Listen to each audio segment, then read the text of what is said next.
اور طلباء کے والدین اور سرپرست حضرات، اللہ رب العزت نے آج ہمیں ایک دعا جو سکھائی ہے سورۃ الفرقان میں، وہ دعا مانگنا ہر ماں باپ کے لیے بہت ضروری ہو چکا۔ اللہ تعالیٰ نے سورہ فرقان کے آخر میں یہ دعا سکھائی ہے کہ رحمان کے جو بندے ہوتے ہیں وہ یہ دعا مانگتے ہیں، والذین یقولون ربنا ھب لنا من ازواجنا وذریاتنا قرۃ اعین واجعلنا للمتقین اماما۔ اس کا ترجمہ کروں تو ہر شخص کے دل سے آمین کی آواز نکلتی ہے۔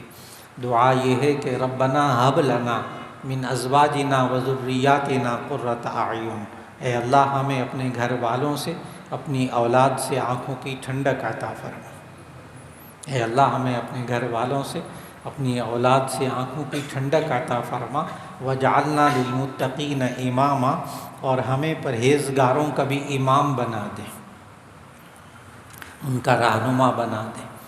تو میرے بہت سارے شاگرد ہیں، عالم ماشاءاللہ بن جاتے ہیں، تو وہ ایک سوال کرتے ہیں کبھی کبھی کہ جی ہمیں یہ دعا کا جو پہلا حصہ ہے، پہلا جملہ، وہ تو سمجھ میں آ جاتا ہے کہ اے اللہ ہمیں اپنے گھر والوں سے اور اولاد سے، بچوں سے آنکھوں کی ٹھنڈک عطا فرما، لیکن یہ جو دعا کا دوسرا جملہ ہے کہ وجعلنا للمتقین اماما، کہ ہمیں پرہیزگاروں کا امام بنا دے، تو یہ سمجھ میں نہیں آتا اس کا کیا مطلب ہے۔ تو میں ان اپنے ساتھیوں سے، شاگردوں سے عرض کیا کرتا ہوں کہ آپ اپنے بچوں کو حافظ بنائیں، پھر آپ کو اس سوال کا جواب ملے گا۔ جب آپ بچے کو حافظ بنا دیں گے، جب اس کی عمر ہوگی اور وہ مصلی پہ کھڑے ہو کے تراویح میں قرآن مجید سنائے گا، تو ظاہر ہے چھوٹا سا بچہ ہوگا 14 15 16 سال کا، اور اس کے پیچھے کتنے متقین نماز پڑھ رہے ہوں گے، تو اس وقت یوں امام متقین کا امام بن جائے گا کہ یہ امام ہوگا اور اس کے پیچھے کتنے متقی لوگ نماز پڑھ رہے ہوں گے انشاءاللہ۔ اور حقیقت یہ ہے کہ اگر ہم بچوں کو اللہ اور اس کے رسول صلی اللہ علیہ وسلم کے حکم کے مطابق تربیت دیں تو یہ بچوں سے آنکھوں کی ٹھنڈک بھی نصیب ہوتی ہے، اور بچے واقعی معاشرے کے اندر رہنما بن جاتے ہیں، لوگوں کی رہنمائی کر سکیں گے جب وہ قرآن حکیم کو سیکھیں گے اور سکھائیں گے۔ سوال یہ ہے کہ ہم اپنے بچوں سے آنکھوں کی ٹھنڈک کیسے حاصل کر سکتے ہیں؟ اس کا جواب بڑے غور سے میں کوشش کروں گا کہ آسان باتیں بتاؤں تاکہ بچوں کو بھی سمجھ میں آ جائیں۔ آپ بچے دیکھ رہے ہیں یہاں مسجد میں ایئر کنڈیشن لگا ہوا ہے۔ ایئر کنڈیشن سے آپ کیا حاصل کرتے ہیں؟ ٹھنڈی ہوا۔ ایئر کنڈیشن، گرمی کا موسم ہے نا، آپ گھروں کے اندر ایئر کنڈیشن چلاتے ہیں، اس سے ٹھنڈی ہوا لیتے ہیں۔ تو ہم جب یہ دعا مانگیں کہ اے اللہ ہمیں گھر والوں سے اور اپنے بچوں سے آنکھوں کی ٹھنڈک عطا فرما، تو پھر ہمیں کیا کرنا چاہیے؟ جس طرح ہم ایئر کنڈیشن سے جب ٹھنڈک حاصل کرنا چاہیں تو ہم ایئر کنڈیشن بنانے والے کے کہنے کے مطابق ایئر کنڈیشن چلاتے ہیں تو اس سے ٹھنڈی ہوا آتی ہے۔ بہت سیدھی سی بات ہے۔ ایئر کنڈیشن بنانے والے نے جو ہمیں ہدایات دیں کہ اس طرح تار لگائیں، اتنا اونچا لگائیں، اور پھر بجلی سے اس کو آن کریں، پھر اس کے بعد اس میں یوں کریں تو اس میں سے ہوا آتی ہے ٹھنڈی۔ اب کوئی بندہ ایئر کنڈیشن لے کے، اے سی لے کر، بڑا قیمتی ہزاروں روپے کا اے سی لے کر گھر میں رکھ لے اور اس میں سے ٹھنڈی ہوا نہ آئے تو وہ بڑا پریشان ہوگا کہ میں نے تو اتنے ہزاروں روپے خرچ کیے اور اس میں سے ٹھنڈی ہوا نہیں آ رہی۔ اس نے کہا اچھا نہیں آ رہی، میں کسی مستری کو، ٹیکنیشین کو بھیجتا ہوں، وہ آ کر دیکھتا ہے کہ اس میں سے ٹھنڈی ہوا کیوں نہیں آ رہی۔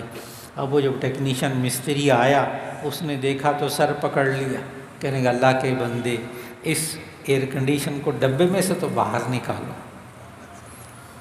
اب وہ اللہ کا بندہ پیک کر کے نا، وہ گھر میں لا کر ایئر کنڈیشن ڈبے میں پیک کر کے رکھا ہوا، اور کہتا ہے اس میں سے ٹھنڈی ہوا کیوں نہیں آتی۔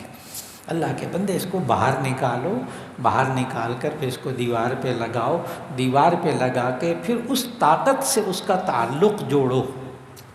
اس طاقت سے اس کا تعلق جوڑو، یعنی بجلی کی طاقت سے کہ جس سے یہ مشین چلتی ہے، پھر اس میں سے ٹھنڈی ہوا آتی۔ ہم اس پورے طریقے پر عمل کرتے ہیں۔ آج ہم اپنے بچوں اور اپنے گھر والوں کا تعلق اللہ سے نہیں جوڑتے، اس لیے ٹھنڈی ہوا نہیں آتی۔ اور اللہ سے تعلق کیسے جڑتا ہے؟ دو چیزوں سے، ایک قرآن مجید کی تلاوت کرنے سے اور ایک پابندی سے نماز پڑھنے سے۔ بہت آسان باتیں۔ اللہ سے تعلق کیسے جڑتا ہے؟ دو باتیں، نمبر ایک قرآن مجید کی تلاوت کرنے سے، نمبر دو پابندی سے نماز پڑھنے سے۔ اللہ سے تعلق جوڑیں اپنے بچوں کا، اپنے گھر والوں کا، انشاءاللہ آپ کو اولاد سے اور گھر والوں سے آنکھوں کی ٹھنڈک ملے گی۔ اس لیے بڑی اہم بات ہے کہ ہم اپنے بچوں کی تربیت اللہ اور اس کے رسول صلی اللہ علیہ وسلم کے کہنے کے مطابق کریں۔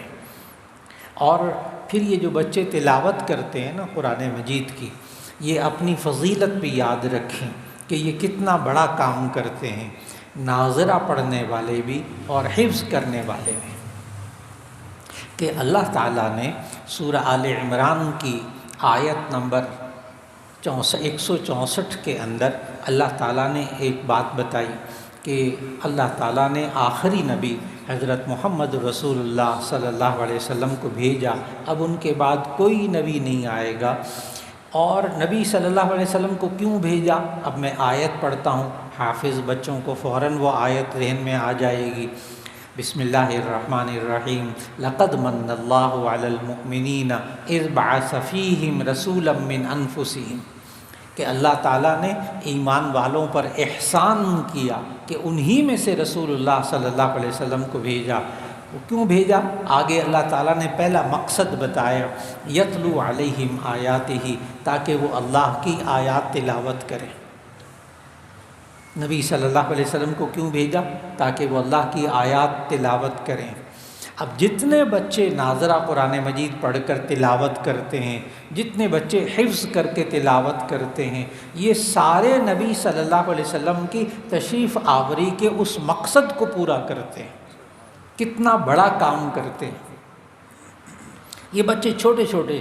یہ نبی صلی اللہ علیہ وسلم کی جو ذمہ داری تھی نا، وہ یہ ذمہ داری پوری کرتے ہیں کہ قرآن مجید کی تلاوت کرتے ہیں۔ پھر ان بچوں کو ملتا کیا ہے کہ یہ بچے قرآن مجید کی جب تلاوت کرتے ہیں، ایک حرف پڑھتے ہیں تو ان کو 10 نیکیاں ملتی ہیں۔ نبی صلی اللہ علیہ وسلم نے فرمایا اگر یہ کوئی الف لام میم پڑھے نا تو یہ 3 حرف ہیں، الف لام میم، تو اس بچے کو 30 نیکیاں مل گئیں، 30 نیکیاں مل گئیں۔ اور پھر نبی صلی اللہ علیہ وسلم نے فرمایا کہ فضائل قرآن، جب کبھی ماں باپ کو بھی میں کہوں گا، یہاں جو سرپرست موجود ہیں ان سے بھی گزارش کروں گا کہ شیخ الحدیث مولانا زکریا صاحب رحمۃ اللہ علیہ نے کتاب لکھی ہے چھوٹی سی، فضائل اعمال میں وہ موجود ہے، فضائل قرآن، فضائل قرآن۔ اس میں انہوں نے نا احادیث اور آیات جمع کی ہیں کہ قرآن حکیم پڑھنے کی فضیلت کیا ہے، قرآن حکیم پڑھانے والوں کی فضیلت کیا ہے۔ وہاں اس میں ایک حدیث موجود ہے کہ جو ماں باپ اپنے بچوں کو ناظرہ قرآن مجید پڑھا دیں، دیکھ کر، بس صرف ابھی حفظ نہیں کروایا، جو ماں باپ اپنے بچوں کو صرف ناظرہ قرآن مجید پڑھا دیں، ان ماں باپ کے سارے پچھلے گناہ معاف ہو جاتے ہیں۔ پھر اس کے بعد ایک الگ حدیث میں ہے کہ جو ماں باپ اپنے بچے کو قرآن مجید کا حافظ بنا دیں تو قیامت کے دن ان کے ماں باپ کو، حافظ بچے کے ماں باپ کو ایسا تاج پہنایا جائے گا کہ جس کی روشنی دنیا میں چاند و سورج سے بھی زیادہ ہوگی۔ اس وقت ماں باپ کو قدر ہوگی کہ ہم نے اپنے بچوں کو حافظ بنایا تھا تو ان کو اللہ تعالیٰ نے کتنا بڑا مقام عطا فرمایا۔ پھر اس بچے کے لیے کیا کہا نبی صلی اللہ علیہ وسلم نے کہ جو بچہ قرآن مجید حفظ کر لے، پھر اس کے حلال کو حلال سمجھے، اس کے حرام کو حرام سمجھے، تو ایسی صورت میں اس بچے کو آخرت میں یوں کہا جائے گا کہ تم پڑھتے جاؤ اور تمہارے درجے بلند ہوتے جائیں گے، تم پہلی آیت پڑھو گے الحمدللہ رب العالمین تو جنت کی ایک سیڑھی، ایک درجہ تمہارا بلند ہوگا، اور جب آخری آیت والناس پڑھو گے تو ایسی صورت میں پھر تمہیں آخری درجہ جنت کا مل جائے گا۔ تو یہاں کتنا بڑا مقام ہوگا اس حافظ کا جو قرآن مجید پڑھتا جائے گا۔